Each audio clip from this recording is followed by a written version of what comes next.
गोविंद शिल्प घेऊन येत आहे एकूण 80 ट्विन बंगलोचा भव्य दिव्य पंढरपुरातील एकमेव प्रकल्प। आमच्या प्रकल्पाची वैशिष्ट्ये मनाला शांती देणारं महादेवाचं मंदिर, मुख्य रस्ता सुमारे 30 फुटांचा, अंतर्गत रस्ता सुमारे 20 फुटांचा, ग्रामपंचायत योजनेचा प्रत्येक बंगलोजला स्वतंत्र नळ, सांडपाण्याची सुरक्षित विल्हेवाट, सर्व टाइल्स ग्लॉसी आणि नामांकित कंपनीच्या, सर्व स्टेअर, खिडक्या, चौकटी सुपर ब्लॅक ग्रेनाइट, दोन्ही अटॅच बाथरूम पूर्णपणे टाइल्स, पंतप्रधान हर घर नल योजना पूर्णत्वाकडे, bathroom, basin, kitchen CP fittings हे जगवार कंपनीचे, स्टील वर्क पूर्णपणे जिंदाल कंपनीचे, 1000 लिटर पाण्याची टाकी, 150 लिटर सोलर वॉटर हीटर सोबत वॉटर प्युरिफायर, प्रत्येक बंगलोजला स्वतंत्र पार्किंग, दर्शनीय भाग पूर्णपणे डॅटो टाइल्स, टाटा प्रवेश कंपनीचे आकर्षक भक्कम दरवाजा, फुटी उंचीचे सुरक्षित कंपाऊंड। मग विचार काय करताय? गोविंद शिल्प, पत्ता गट नंबर 95, हॉटेल अंगण शेजारी, टाकळी रोड, पंढरपूर। घडामोडी पाहण्यासाठी आमच्या YouTube चॅनलवरील PVR म्हणजेच पंढरी वार्ता या न्यूजला सबस्क्राइब करा आणि शेजारील बेल आयकॉनवर क्लिक करा।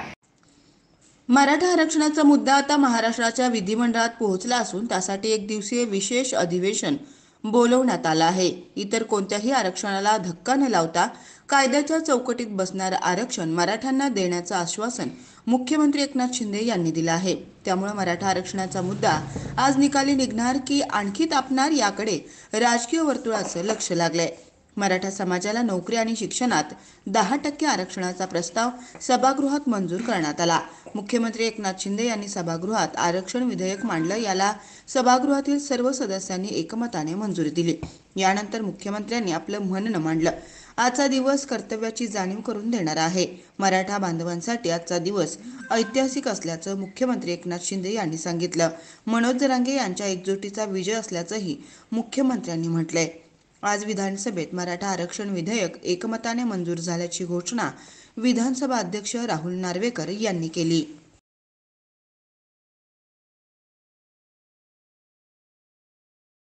महोदय, विरोधी पक्ष नेत्यांनी मला या बाबतीमध्ये काही मुद्दे आणि पत्र दिलेलं आहे आणि त्याच्या अनुषंगाने काही मुद्द्यांचं या ठिकाणी मला स्पष्टीकरण देणं आवश्यक आहे। त्यामुळे अध्यक्ष महोदय, आज मराठा समाजाला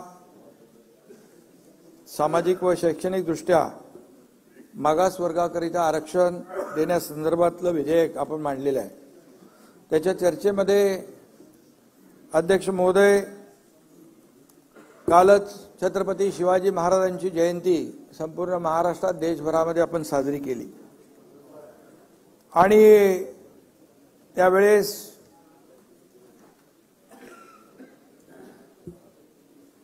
आपण पाहिलं की छत्रपती शिवाजी महाराजांची एक आमच्या दसरा मेळाव्यामध्ये देखील मी शिवाजी महाराजांसमोर नतमस्तक होऊन आपल्याला या मराठा समाज सगळ्यांचाच विषय आहे तो, मराठा समाजाला टिकणारं, कायद्याच्या चौकटीत बसणारं, ओबीसी आणि इतर समाजावर कुठलाही अन्याय न करता, धक्का न लावता आरक्षण देण्याचं एक सगळ्यांचं मत मी त्या ठिकाणी छत्रपती शिवाजी महाराजांसमोर नतमस्तक होऊन शपथ घेतली होती। वस्तुस्थिती होती आणि ते आपण साऱ्या महाराष्ट्राने पाहिलेलं आहे आणि म्हणून त्यावेळेस मराठा समाजाने आरक्षणासाठी जे काही लढा उभारला होता, जे आंदोलन केलं, तो ऐरणीवर होता। समाजाच्या भावना अत्यंत तीव्र होत्या।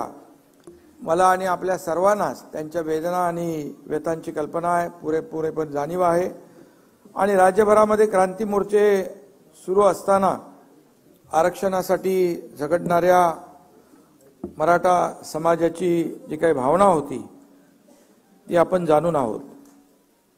मी महाराष्ट्राचा अध्यक्ष महोदय, मुख्यमंत्री आहे। या महाराष्ट्राच्या जनतेच्या आशीर्वादाने, आपल्या सगळ्यांच्या सदिच्छा शुभेच्छांमुळे मी काम करतोय। मला कुठल्याही एका जातीचा किंवा धर्माचा असा विचार करता येणार नाही, जीच आपण शपथ घेतलेली असते। आणि मराठा समाजाचं आंदोलन जे सुरू होतं, मी त्यावेळेस एका कुठेतरी म्हणालो, या समाजाच्या सारखं इतर कुठल्याही समाजाचं जर आंदोलन आणि ते लढा सुरू असता तरी मी तीच भावना व्यक्त केली असती। आणि म्हणून आपले ज्या काही इतर समाज बांधव आहेत त्यांच्यावरही कुठे कधी अशा प्रकारचा प्रसंग आला असता तर मुख्यमंत्री म्हणून माझी भूमिका जे मराठा समाजासाठी होती ती त्या समाजासाठी देखील आहे आणि तसं भाष्य मी त्याही वेळेस केलं असतं छत्रपती शिवाजी महाराजांच्या समोर जे भाष्य केलं आणि म्हणून अध्यक्ष महोदय आपले आदरणीय लोकप्रिय प्रधानमंत्री मोदी साहेबांचं एक वाक्य आहे सगळ्यांना सोबत घेऊन काम करायचं सबका साथ सबका विकास हा मंत्र त्यांनी देशाला दिला आहे आणि राज्य देखील या राज्यामध्ये देखील कुठल्याही प्रकारचा दुजाभाव न करता आज सरकार काम करतंय एखादा समाजाला जर मागासलेपण आला असेल तर त्यांना समाजाच्या मूळ प्रवाहामध्ये आणणं मेनस्ट्रीम मध्ये आणणं हे आपलं कर्तव्य आहे सरकार म्हणून आणि त्यासाठी आवश्यक ते सर्व प्रयत्न करण्यासाठी आपलं सरकार कटिबद्ध आहे एकाचीच बाजू घ्यायची दुसऱ्याचा विचार करायचा नाही असं सरकार म्हणून आणि मुख्यमंत्री म्हणून मला देखील करता येणार नाही याची पुरेपूर जाणीव मला आहे आणि माझ्याकडून तसं काही चुकून कधी होणारही नाही आणि म्हणून आज या अधिवेशनाच्या निमित्ताने मी समस्त राज्याला परत एकदा सांगू इच्छितो की ओबीसी बांधव असो किंवा इतर कोणताही समाज असो आम्ही कोणाच्याही आरक्षणाला धक्का न लावता मराठा समाजाला शैक्षणिक आणि नोकरीतलं आरक्षण देण्याचा निर्णय घेतलेला आहे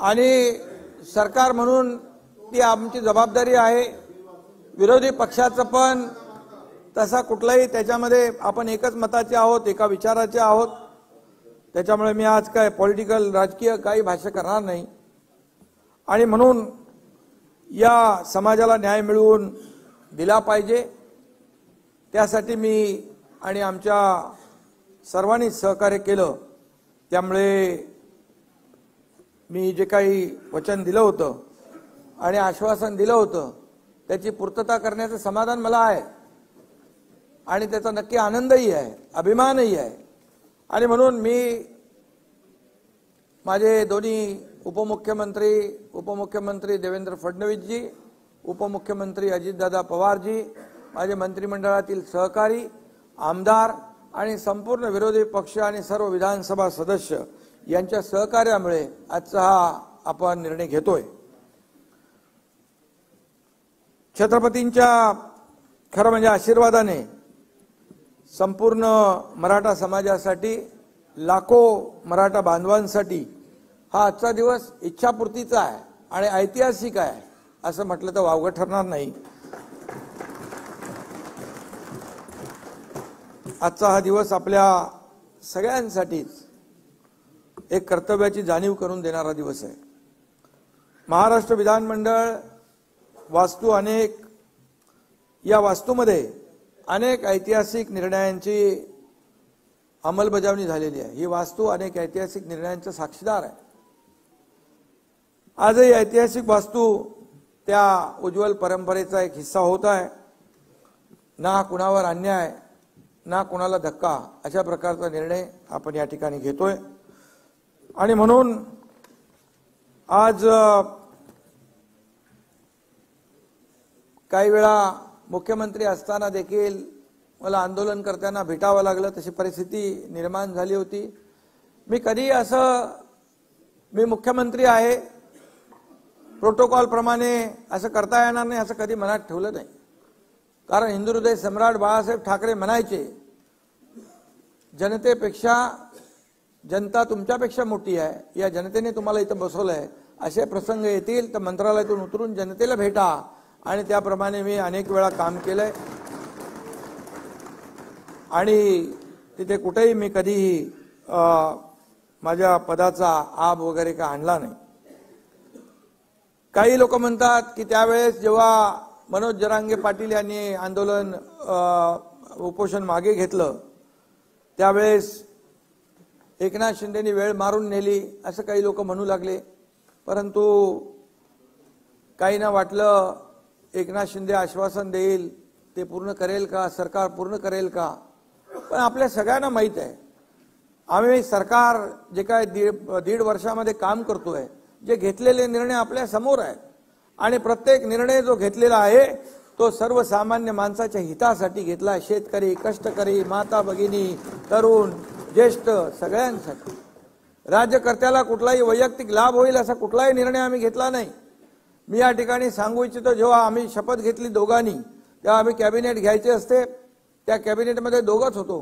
ते जरी आपण पाहिले निर्णय, तर त्या निर्णयामध्ये शेतकरी, कष्टकरी, कामगारच त्यांचाच हिताचे निर्णय आम्ही पहिल्या दिवसापासून घेतलेले आहेत. आणि त्यामुळे शब्द देताना विचारपूर्वक 10 वेळा 100 वेळा विचार करून आम्ही शब्द देतो. बाळासाहेब देखील आम्हाला तसं म्हणायचे.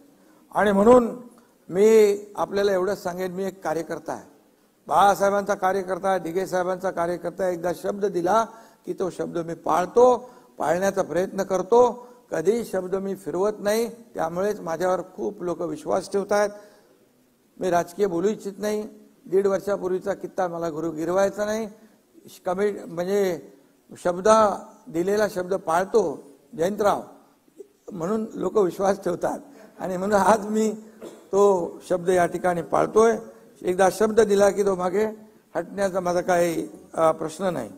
आणि म्हणून मराठा समाजासाठी आंदोलन जे मनोज जरांगे पाटील त्यांच्या सहकारी यांनी केलंय, खऱ्या अर्थाने त्यांना देखील हा निर्णय जो आहे त्यांच्या आंदोलनाचा एकजुटीचा एक विजय आहे असं म्हटलं तरी वावगं ठरणार नाही. आणि म्हणून लाखो करोडो मराठा बांधवांनी आपल्या हक्कासाठी लढा देताना आजवर कधी संयम सोडला नाही. मागच्या वेळेस देखील देवेंद्रजी मुख्यमंत्री होते, त्यावेळेस देखील लाखांचे मोर्चे आले, आपण पाहिले, परंतु संयम कधी सुटला नाही. आणि त्यावेळेस देखील आपण ती शिस्त पाहिलेली आहे. आणि म्हणून यावेळेस काही ठिकाणी घटना घडल्या, अनुचित घटना घडल्या, परंतु त्या घडायला नको होत्या. शेवटी या राज्यामध्ये सर्वांनी गुण्या गोविंदाने राहिलं पाहिजे. जाती जातीमध्ये तेढ निर्माण करण्याचा प्रयत्न कुणीही करता कामा नये अशी भावना आमची आहे. आणि म्हणून आज या समाजाने देखील विश्वास ठेवला, त्याबद्दल देखील मी मनोज जरांगे पाटील आणि त्यांचे सहकारी जे आहेत त्यावेळेस उपोषण मागे घेतलं. आणि आपल्याला पुढे जे काही निर्णय घेता येतील त्याप्रमाणे आपण पुढची प्रक्रिया सुरू केली. मराठा समाजाचा खऱ्या अर्थाने आणि त्यांच्या मगाशीच म्हणालो एकजूट आणि चिकाटी या आणि लढ्याचा हा विजय आहे. आणि म्हणून यामध्ये आता मी एवढंच सांगेन की मराठा समाजाने गेल्या 5-6 महिन्यात जे काही आंदोलनं केली ते आपल्या सगळ्यांना माहीत आहेत. आणि परंतु त्या आंदोलनाला एक धार प्राप्त झाली होती आणि सगळ्यांनाच आपण पाहिलं की सगळ्यांना त्याची चिंता होती. ही आंदोलनं आपल्या राज्याला किंबहुना आपल्या राज्याच्या विकासाला न परवडणारी आहेत. आणि म्हणूनच मी सुद्धा एक सर्वसामान्य शेतकऱ्याचा मुलगा आहे, मलाही त्याची भावना आहे, त्यांच्या वेदना मलाही समजतात. आम्ही अनेक लोक शेतकऱ्याच्या कुटुंबात जन्माला आलो, म्हणून तर शेतकऱ्यांशी संवाद साधणं, त्यांच्या बांधावर जाणं, शेतकऱ्यांना आज मी दुसरीकडे विषय जाऊ इच्छित नाही, परंतु सरकारने आज शेतकऱ्यांसाठी पण खूप मोठे निर्णय घेतलेले आहेत. आणि म्हणून मुख्यमंत्री झाल्यानंतर अनेक आघाड्यांवर काम करावं लागतं, अनेक आंदोलनं येतात, आता सगळ्यांनाच वाटतं आम्हाला आताच पाहिजे. अनेक वर्षापूर्वीचे प्रलंबित प्रश्न, अनेक वर्षापासूनचे असलेले प्रश्न देखील चुटकीसारखे सुटले पाहिजे अशी भावना असते. पण त्याला काही प्रक्रिया असते, कायदेशीर बाबी असतात, सगळ्या बाबी आपण लक्षात घेऊन त्या सोडवल्या पाहिजेत आणि त्याला वेळही दिला पाहिजे आणि तेवढा संयमही राखला पाहिजे. आणि म्हणून आम्ही मराठा समाजातील विद्यार्थ्यांना शैक्षणिक सवलती, शिक्षणासाठी आर्थिक मदत, त्यांच्यासाठी हॉस्टेल, ही सगळी व्यवस्था आपण केली होती अगोदर. आणि त्याचबरोबर आपण हेही केलं की शैक्षणिक आणि आर्थिक आणि सामाजिक दृष्ट्याही मराठा समाज जेव्हा मागे जातोय त्यावेळेस आपण त्यांना मुलांना शिक्षणामध्ये देखील इतर ज्या काही बाबी आहेत, मग सारथी आहे, आपलं अण्णासाहेब पाटील आर्थिक विकास महामंडळ आहे, चंद्रकांत दादा इकडे आहेत, त्यांची देखील उपसमितीमध्ये अनेक निर्णय त्यांनी घेतले. आणि म्हणून या समाजाचा मागासलेपण दूर करण्यासाठी आरक्षण मिळवून देणे हाच पर्याय होता. त्यामुळे कोणत्याही परिस्थितीमध्ये आरक्षण मिळवून द्यायचा हा निर्धार आपल्या सगळ्यांचा होता आणि आपल्या सर्व माझ्या सहकाऱ्यांचा होता. नागपूर येथे हिवाळी अधिवेशनात आपण दोन्ही सभागृहांच्या सर्व सदस्यांनी मराठा समाजाला आरक्षणाची कशी गरज आहे हे 3 दिवसाच्या चर्चेमध्ये आपण मांडलं. या सभागृहामध्ये चर्चा झाली, मोठी चर्चा झाली आणि विशेष म्हणजे सर्व सभागृहाची मराठा आरक्षणास मजबूत संमती मिळाल्याने फेब्रुवारी 2024 मध्ये विधिमंडळाचं विशेष अधिवेशन बोलवून या विषयावर कायमस्वरूपी तोडगा काढण्यात येईल अशा प्रकारचं आपण जाहीर भूमिका घेतली. त्यावेळी माझ्यावर काही आरोपही झाले. फेब्रुवारी महिन्यामध्ये लोकसभेची निवडणूक आहे, मग आचारसंहिता लागेल, मग काय होणार, मग कसं होणार. परंतु शेवटी हा सगळा विचार करूनच आपण तो निर्णय घेतला होता आणि म्हणून आज ते अधिवेशन होतंय आणि म्हणून आजचा दिवस खऱ्या अर्थाने महत्वाचा आहे. आणि आज तो दिवस आज आपल्या या मराठा समाजाला आरक्षण देण्यासाठी आपण मुकर्रर केला. त्याप्रमाणे आपण आज तो निर्णय घेतोय. माझ्यासह अध्यक्ष महोदय, देवेंद्रजी, अजितदादा आणि संपूर्ण मंत्रिमंडळ, मी मगाशी देखील म्हटलं 150 दिवस हे काय 1-2 दिवसामध्ये काम झालेलं नाही, त्याहीपेक्षा जास्तीचे दिवस लागले. 150 दिवस अहोरात्र हे सगळं काम सुरू होतं. प्रशासनातील विशेषतः सामान्य प्रशासन विभाग, राज्य मागासवर्गीय विभाग, सामाजिक न्याय विशेष सहाय्य विभाग, महसूल विभाग, विधी व न्याय विभाग, तसेच वित्त विभागातील आणि गृह विभागातील अधिकाऱ्यांपासून ते अगदी शेवटच्या चतुर्थ श्रेणी कर्मचारी यांनी घेतलेली अपार मेहनत आणि त्यांचं फलित म्हणजे आजचं हे आपलं विधिमंडळाचं अधिवेशन होतंय.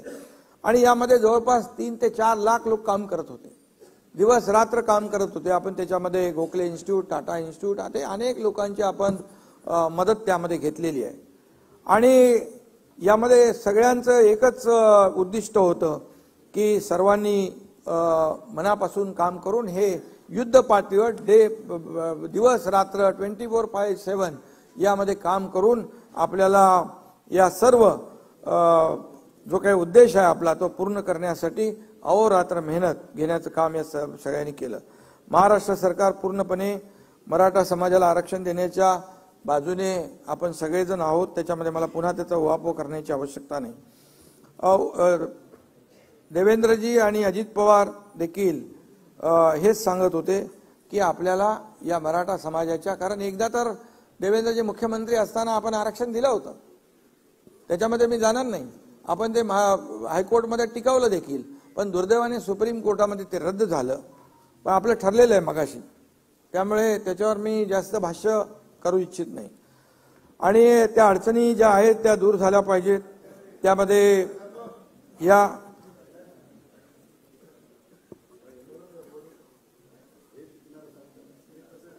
ठीक आणि म्हणून मागासवर्ग आयोगाची स्थापना करून मराठा आरक्षण त्यावेळेस मान्य झालं होतं, कोर्टात टिकलं होतं. सुप्रीम कोर्टात देखील आपण ज्या पद्धतीने थोडीशी मांडणी करायला पाहिजे होती, दुर्दैवाने ते आपल्याला झालं नाही. आणि त्यामुळे या पार्श्वभूमीवर नव्याने मागासवर्ग आयोग नेमता येईल की नाही या संदर्भात शंका उपस्थित करण्यात आल्या होत्या. परंतु सर्वोच्च न्यायालयानेच राज्य शासनाचा मागासवर्ग आयोग नेमण्याचा अधिकार मान्य केला आहे. इंदिरा साहनी प्रकरणामध्ये घटनापीठाने जो निर्णय दिला त्याच्या परिच्छेद 550 मध्ये म्हटलंय, for the purpose and object that those communities who were earlier backward and advanced should be excluded and those communities who were earlier advanced and might have degraded into backward class should be included. Thus the state was fully entitled to appoint backward classes commission to collect relevant data and submit a report. हे आपल्याला कुठलंही असं बेकायदेशीर काम आपण करत नाहीये, पूर्णपणे कायदेशीर बाबी यामध्ये आपण पाहून या ठिकाणी आपण काम करतोय. त्यामुळे यासाठी आपण न्यायमूर्ती सुक्रे साहेबांच्या अध्यक्षतेखाली स्थापन केला मागासवर्ग आयोग. हा पूर्णतः वैध असून या आयोगाने अत्यंत काळजीपूर्वक आणि मेहनतीने निरगुडे राजीनामा दिला त्यांनी, आणि म्हणून आपण सुक्रे साहेबांचं अध्यक्षतेखाली काळजीपूर्वक आणि मेहनतीने तयार केलेला अहवाल शासनाने स्वीकारला ना. नाही, तुम्ही माझ्याशी बोला ना. शासनाने स्वीकारलाय. हे आरक्षण सुप्रीम कोर्टात टिकेल की नाही याबद्दल आतापासून शंका बाळगण्याचं कारण नाही ना. आपण पॉझिटिव्ह बोलूया, पॉझिटिव्ह चर्चा करूया. सगळ्यांची जबाबदारी आहे. हे सगळं आपण मराठा समाजाला जो आरक्षण देतोय ते टिकावं यासाठी सुप्रीम यामध्ये घटनेच्या 342A आणि 16(4) आणि 15(4) प्रमाणे नोकरी आणि शिक्षणामध्ये आरक्षण देण्याची घटनेत तरतूद आहे. त्यानुसार आयोगाने शिफारस केलेली आहे. या ठिकाणी मी हे नम्रपणे नमूद करू इच्छितो की नाना आपलं राज्य नाही, 22 राज्यामध्ये आज आरक्षण 50% पेक्षा जास्ती आहे. तामिळनाडू 69%, हरियाणा 67%, राजस्थान 64%, बिहार 60%, गुजरात 59%, पश्चिम बंगाल 55%, आणखी 22 लोक आहेत. बिहारने 59% दिले, 69%. त्यामुळे आज आपल्याला मी एवढंच सांगतो, आपण जी 50% आरक्षणाची मर्यादा ओलांडली ते मगाशी तुम्हाला मी वाचून दाखवलं. कोर्टाने आपल्याला, सुप्रीम कोर्टाने पण ते आपल्याला अधिकार दिले आणि तो आपला अधिकार आहे. आणि म्हणून यामध्ये आपण हा जो कायदा करतोय तो पूर्णपणे टिकेल आणि कायदेशीर निकषावर टिकून राहील या बाबतीमध्ये आपण शंका बाळगण्याचं कारण नाही. आपण खात्रीपूर्वक या ठिकाणी तो टिकूया. त्याचबरोबर आपण या सर्व ज्यांच्या या आंदोलनामध्ये काही लोकांचा मृत्यू देखील झालेला आहे आणि त्यांच्या कुटुंबियांना देखील आपण आर्थिक मदत देखील सरकारने केली ऑलरेडी. पण ती सरकारने शेवटी माणसाला तर परत आणता येत नाही आणि घरातलं करता धरता माणूस गमावल्याचं दुःख ते कधी भरून काढू शकत नाहीत. किती आपण मदत केली तरी सुद्धा त्या कुटुंबियाच्या बद्दल मी राज्य सरकारच्या वतीने मुख्यमंत्री म्हणून संवेदना व्यक्त करतो. यावेळी नागपूर येथे झालेल्या विधिमंडळाच्या हिवाळी अधिवेशनात मी सविस्तर पूर्णपणे बोललो आहे आणि आपण 4 दिवस या परिस्थिती अतिशय गांभीर्यपूर्वक आणि पोटतिडकीने मतं आपल्या सगळ्या सभागृहाच्या सदस्यांनी मांडलेली आहेत. आणि म्हणून आपल्या सगळ्यांची भावना एकच आहे, त्याच्यामध्ये पुन्हा काही मला सांगण्याची आवश्यकता नाही. ओबीसी किंवा अन्य कुठल्याही समाजाच्या आरक्षणाला धक्का न लावता मराठा समाजाला कायद्याच्या चौकटीत बसणारं आणि कायद्याच्या चौकटीत टिकणारं आरक्षण मिळायला पाहिजे, ही भावना सरकारची आहे, तुमची आहे, सगळ्यांची. आणि आजवर देखील मराठा, मी राजकीय बोलू इच्छित नाही, परंतु मराठा समाजाचा इथं म्हणजे सगळ्यांनी त्याचा फायदा घेतलेला आहे, परंतु समाज आजपर्यंत या सुविधांपासून वंचित राहिला, हे देखील दुर्दैव आहे. आणि म्हणून मी या पुन्हा त्याचं इथे काही भाष्य करू इच्छित नाही की देवेंद्रजींनी दिलं मग कोर्टात टिकलं मग सुप्रीम कोर्टात गेलं, ते जाऊ दे, आता गेलं ते. आता अशा कुठल्याही गोड दिवशी आपण आपलं तोंड कडू करून घेऊया नको, सगळ्यांनी चांगलं बोलूया. आणि म्हणून मी अभिमानाने या ठिकाणी सांगतो की 2.25 वर्षापूर्वी सत्ता हाती घेतल्यानंतर या महायुती सरकारने ठरवलं होतं की मराठा समाजाला आरक्षण देण्याचा निर्णय आपण घेऊया. आणि म्हणून ही मागणी का आता पुढे आलेली नाही. छत्रपती शाहू महाराजांनी त्यावेळी आरक्षणामध्ये मराठा समाजाचाही समावेश केला होता. 40-45 वर्षापासून मराठा बांधव आरक्षणासाठी लढा देतोय. आणि म्हणून आज यांची मी आठवण करेन, स्वर्गीय अण्णासाहेब पाटील यांनी दिलेलं बलिदान देखील आहे, ते बलिदान देखील त्याचाही विचार या ठिकाणी केलेला आहे. आणि आमच्या सरकारने त्यांचं बलिदान देखील व्यर्थ जाऊ नये ही भावना देखील आहे. आणि म्हणून काही वर्षापूर्वी खूप मोठे मोर्चेही झाले, 56 आपल्याच काळामध्ये, तेव्हा 56 क्रांती मोर्चे राज्यामध्ये निघाले. आम्ही सगळे त्याचे साक्षीदार, आपणही साक्षीदार होतात. आणि त्यामध्ये गेल्या सरकारमध्ये तर छत्रपती संभाजीराजे यांनी देखील आझाद मैदानावर आमरण उपोषण केलं होतं. त्यांच्याशी देखील चर्चा करून मराठा आरक्षणासाठी जे जे काही करता येईल, म्हणजे आरक्षण देण्यापूर्वी जे काही करता येईल त्यांना ओबीसी प्रमाणे सवलती देणं, मुलांना शिक्षणामध्ये सवलती देणं, नोकऱ्यांमध्ये जे काय आपण सारथी, अण्णासाहेब पाटील आर्थिक विकास महामंडळ त्याच्यातून आपण मदत करणं, हे आपण त्याप्रमाणे करत होतो. आणि काही निर्णय घेतले पण आपण. त्यांनी देखील त्यावेळेस म्हटलं होतं की सर्वात आधी मराठा समाज हा सामाजिक आणि शैक्षणिक मागास कसा आहे हे सिद्ध करावं लागेल. कोर्टाने त्यांना मागास नाही फॉरवर्ड म्हटलं होतं. आणि म्हणून पूर्णपणे या सगळ्या बाबींचा विचार करून या ठिकाणी आम्ही काम केलंय. आणि म्हणून सप्टेंबर 2022 मध्ये चंद्रकांत दादा यांच्यावर उपसमितीची जबाबदारी आपण दिली आणि त्यांनी देखील ऑगस्ट 22 मध्ये अधिसंख्य पदांची निर्मिती आपण केली आणि 21 सप्टेंबर 2022 रोजी शासन निर्णय करून त्यामध्ये देखील त्याची अंमलबजावणी केली। त्यावेळी देखील ते सोपं नव्हतं। जवळपास 5000 लोक, 5000 तरुण ज्यांचं सिलेक्शन झालं होतं परंतु त्यांना अपॉइंटमेंट मिळाली नव्हती, ते देखील आपल्या सरकारने त्यांना अपॉइंटमेंट दिली।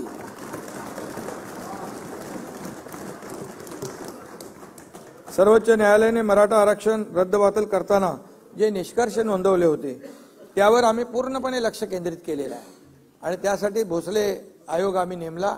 भोसले आयोगाने, जस्टिस भोसले आयोगाने त्याच्यावर पूर्ण अभ्यास केला आणि ज्या काही त्रुटी आहेत त्या पूर्णपणे, त्याच्या ज्या काही ऑब्झर्वेशन नोंदलेल्या आहेत त्या सगळ्याची पूर्ण बारीक सारीक माहिती आपण घेतली आणि त्यामुळे राज्य मागासवर्ग आयोगाचे गठन करून मराठा समाजाचे मागासलेपण सिद्ध करण्यासाठी फेर सर्वेक्षण करून एम्पिरिकल डेटा संकलित करण्याचा निर्णय आपण घेतला। खरं तर हे सगळं आता कोणी करायला पाहिजे होतं, काय कोणी केलं नाही याच्यात मी जात नाही, कारण आज आपला आचारसंहिता आपण घालून घेतली आहे।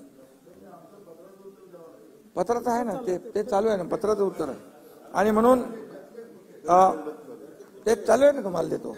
आणि म्हणून यामध्ये सर्वोच्च न्यायालयात क्युरेटिव्ह पिटिशन वर देखील सुनावणी झाली, त्यात देखील राज्य सरकारच्या बाजूने भक्कमपणे बाजू मांडण्यात येईल। त्यामध्ये देखील आता आज आपण हे देतोच आहे। त्यामुळे मराठा आरक्षणाच्या बाजूने युक्तिवाद करण्यासाठी राज्य सरकारच्या वतीने सिनियर काउन्सिलची देखील आपण फौज उभी केलेली आहे। त्यामध्ये ज्येष्ठ विधिज्ञ नाना हरीश साळवे साहेब, मुकुल रोदगी आणि तुषार मेहता आपले सॉलिसिटर जनरल आणि असे आत्माराम नाडकर्णी, पटवालिया, विजयसिंग थोरात, साखरे, शेखर जगताप, वैभव सुखदरे, अक्षय शिंदे आदी सांगतो म्हणजे तुम्हाला लक्षात असं। आणि या लोकांनी अगोदरच्या सरकारमध्ये पण काम केलं, असं आपण काही त्यांना हे डावललं नाही। उच्च न्यायालयात मराठा आरक्षणाची बाजू सक्षमपणे मांडणाऱ्या विधिज्ञांचीही या कामी मदत घेतली जाते आहे, ते पण आपले मदत करतात। टास्क फोर्स देखील स्थापन केलाय। उच्च न्यायालयाने सर्वोच्च न्यायालय आणि इतर न्यायालयीन पातळीवरही मराठा समाजाचे आरक्षण कसं टिकून राहील याबाबत शासन आणि आयोगात समन्वय राखण्यासाठी निवृत्त न्यायाधीश दिलीप भोसले यांच्या अध्यक्षतेखाली समिती नेमली आहे। या समितीमध्ये निवृत्त न्यायाधीश मारुती गायकवाड, न्यायमूर्ती संदीप शिंदे यांचे सल्लागार म्हणून नियुक्ती केली आणि त्यांच्याशी देखील सातत्याने संवाद या ठिकाणी सुरू आहे। मराठा समाजाच्या आरक्षणाच्या मागणीवर चर्चा करण्यासाठी तसेच मराठा आरक्षण व सुविधा मंत्रिमंडळ उपसमिती, मुख्य सचिव तसेच मान्य मुख्य न्यायमूर्ती श्री दिलीप भोसले यांच्या अध्यक्षतेखाली सल्लागार मंडळाच्या एकूण 50 बैठका झाल्या आणि दरम्यान मराठा समाजाचे सामाजिक व शैक्षणिक मागासलेपण तपासणी करण्यासाठी 13 नोव्हेंबर 2023 रोजी राज्य मागासवर्ग आयोगाला टर्म्स ऑफ रेफरन्स निश्चित करून देण्यात आले। राज्य मागासवर्ग आयोगास तातडीने 367 कोटी रुपये उपलब्ध करून देण्यात आले।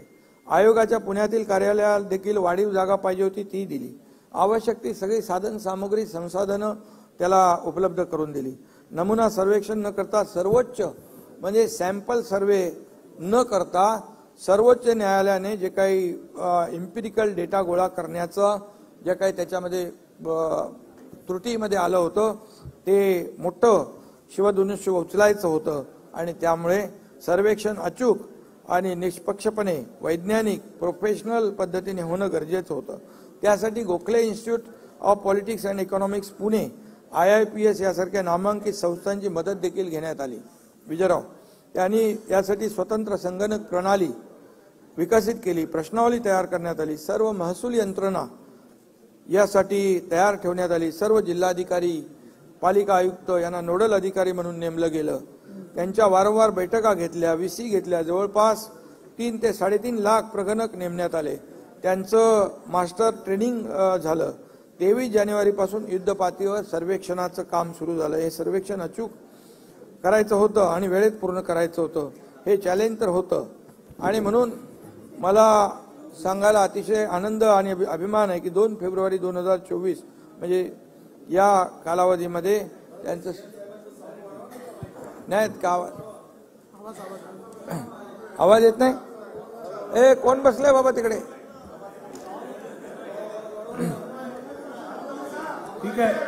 ठीक आहे करूया. आवाज वाढलेला आहे.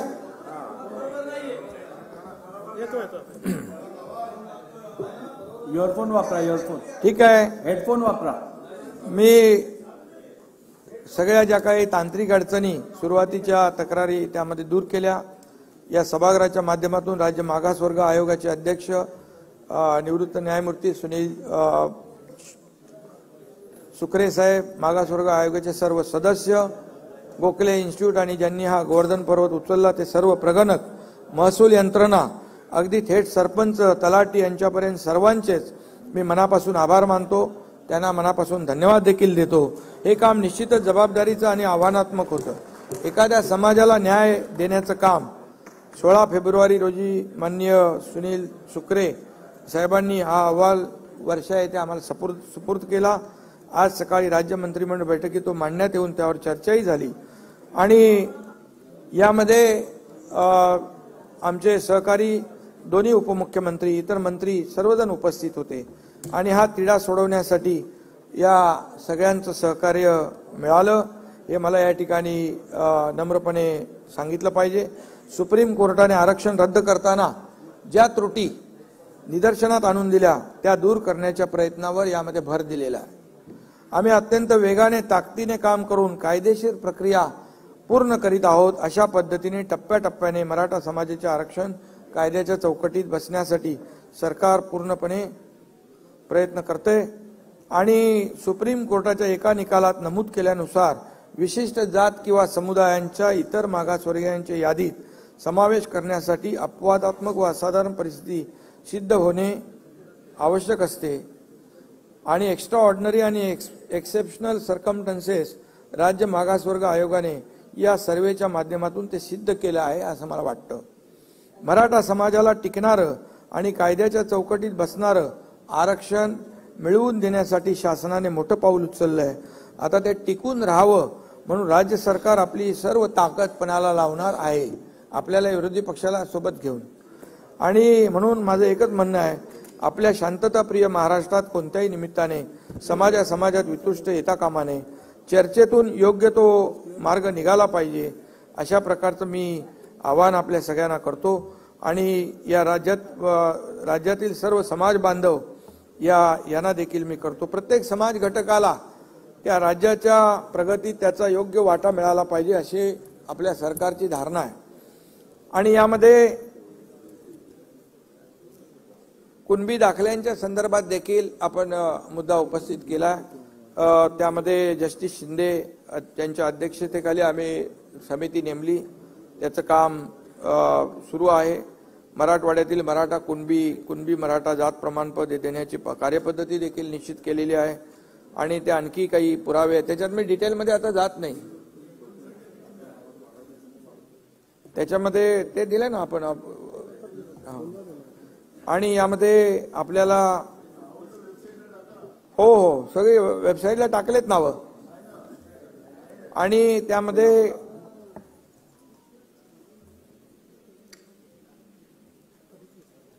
अधिसूचना आपण जी काढली होती त्या अधिसूचना देखील संपूर्णपणे मराठा समाजाच्या नेत्यांनी पूर्ण वाचली होती आणि त्या अधिसूचनेमध्ये आता अधिसूचना काढल्यानंतर 16 तारखेपर्यंत त्याला सूचना हरकती होत्या आणि नाना 6 लाख हरकती आलेल्या आहेत.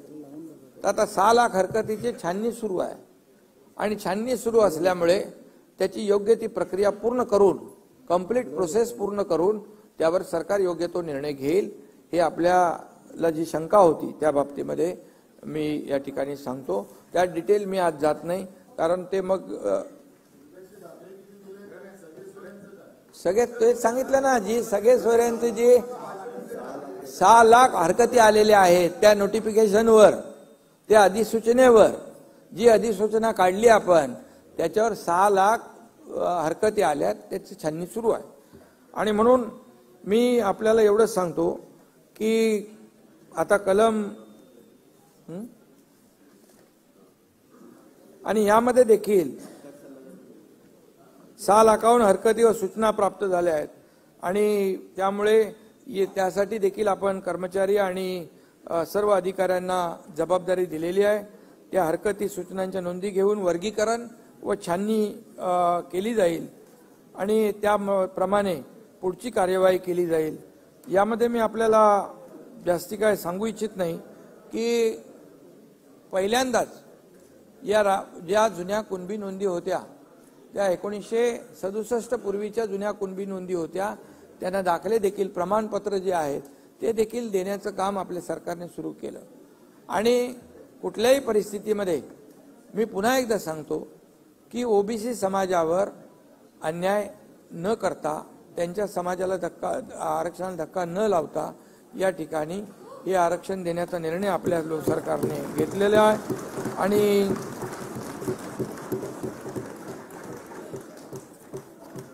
आणि मी डिटेलमध्ये आता त्याच्यामध्ये जाऊ इच्छित नाही।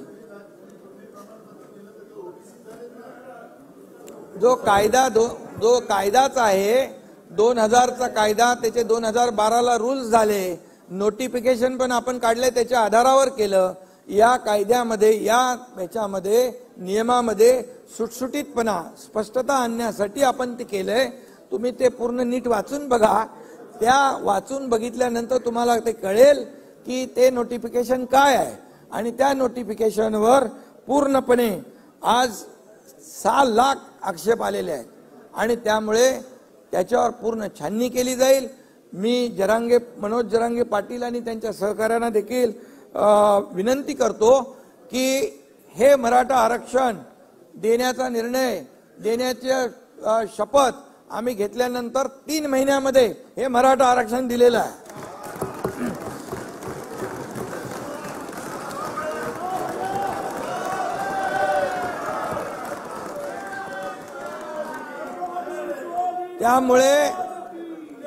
त्यामुळे मी जे आज ज्यांच्या मनामध्ये गैरसमज आहे तो बिलकुल दूर करा। हे आरक्षण टिकण्यासाठी ज्या बाबींवर सर्वेक्षण व्हायला पाहिजे त्या डिटेलमध्ये मी जात नाही।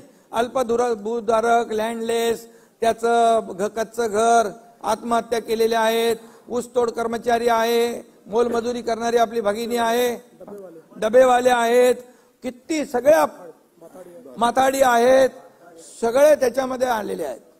आणि त्यामुळे हा डिटेल सर्वे आहे, हा सॅम्पल सर्वे नाही, हा एक्सटेन्सिव्ह सर्वे आहे, हा पूर्णपणे डीप मध्ये जाऊन सर्वे केलेला आहे। आणि त्यामुळे 2 कोटीच्या वरती त्याचा आकडा आहे माझ्याकडे, 2.5 कोटी लोकांपर्यंत जाऊन 4 लाख लोकांनी हे काम केलेलं आहे। त्यामुळे हे मराठा आरक्षण टिकणारच। आणि जसं मी म्हटलं की आणि आम्ही न्यायालयाला पटवून देऊ की हा मराठा समाजामध्ये काही लोक पुढारलेले आहेत, एवढे पुढारलेले आहेत आणि एवढे मागासलेले आहेत आणि म्हणून त्यांच्यावर अन्याय होऊ नये म्हणून सरकारने हा निर्णय घेतलेला आहे। आणि जसं आणि तुम्ही पण येऊ शकता इकडे। आणि म्हणून यामध्ये विश्वास ठेवा। जे आरक्षणासाठी जे काही आणखी आंदोलन सुरू आहेत त्याने देखील विश्वास ठेवावा। सरकार कुठलाही दुजाभाव करणार नाही आणि सरकार कायद्याच्या चौकटीमध्ये बसून पूर्णपणे हे आरक्षण देतंय।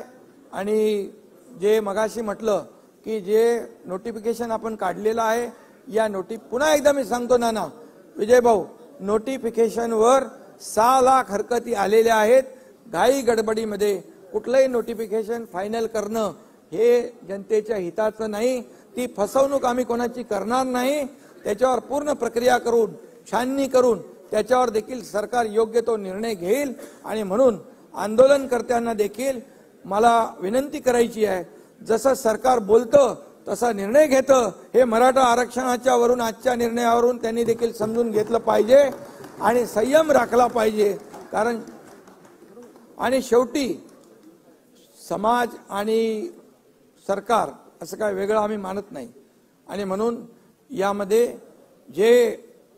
ज्यांच्यावर गुन्हे दाखल झाले होते, जे किरकोळ म्हणजे लोकशाहीमध्ये आपण आंदोलन करतो त्याप्रमाणे आंदोलन ज्यांनी केलं त्यांचे पण आम्ही गुन्हे मागे घेतलेत. ज्यांनी मालमत्तेचं नुकसान केलंय, ज्यांनी कोणाला इजा केलेली आहे, हे तात्काळ आपल्याला त्याचं वर्गीकरण आपण केलेलं आहे. आणि म्हणून जे जे आम्ही बोलतोय ते सरकारने केलेलं आहे, करून दाखवलेलं आहे. आणि त्यामुळे आंदोलनकर्त्यांनी देखील सरकारवर विश्वास ठेवण्याची आवश्यकता आहे, संयम बाळगण्याची आवश्यकता आहे. आणि म्हणून मी आपल्या सगळ्यांच्या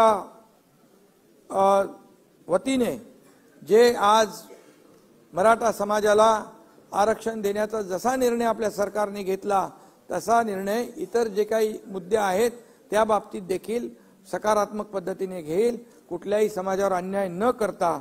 आणि म्हणून मी आपल्या सगळ्यांना एवढंच सांगतो की या आपल्या सभागृहाला देखील विनंती करतो की एकमताने आजचं हे मराठा समाजाला आरक्षण देण्याचा आपण जो निर्णय घेतलेला आहे त्याला एकमताने आपण मान्यता देऊया आणि एकमताने हे विधेयक मंजूर करावं, अशा प्रकारची विनंती मी आपल्याला करतो. घेतलेला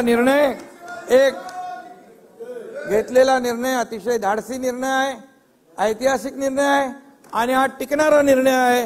ही जबाबदारी आम्ही सरकारची आहे. धन्यवाद. आता विधेयक खंडशः विचारात घेण्यात येईल. खंड 2 ते 20, खंड 1 संपूर्ण शीर्षक आणि हेतुवाक्य हे विधेयकाचे भाग समजण्यात यावेत. अनुकूल असतील त्यांनी होय म्हणावे, प्रतिकूल असतील त्यांनी नाही म्हणावे. होयचे बहुमत आहे, होयचे बहुमत आहे. खंड 2 ते 20, खंड 1 संपूर्ण शीर्षक आणि हेतुवाक्य विधेयकाचे भाग झाले. प्रभारी मंत्री.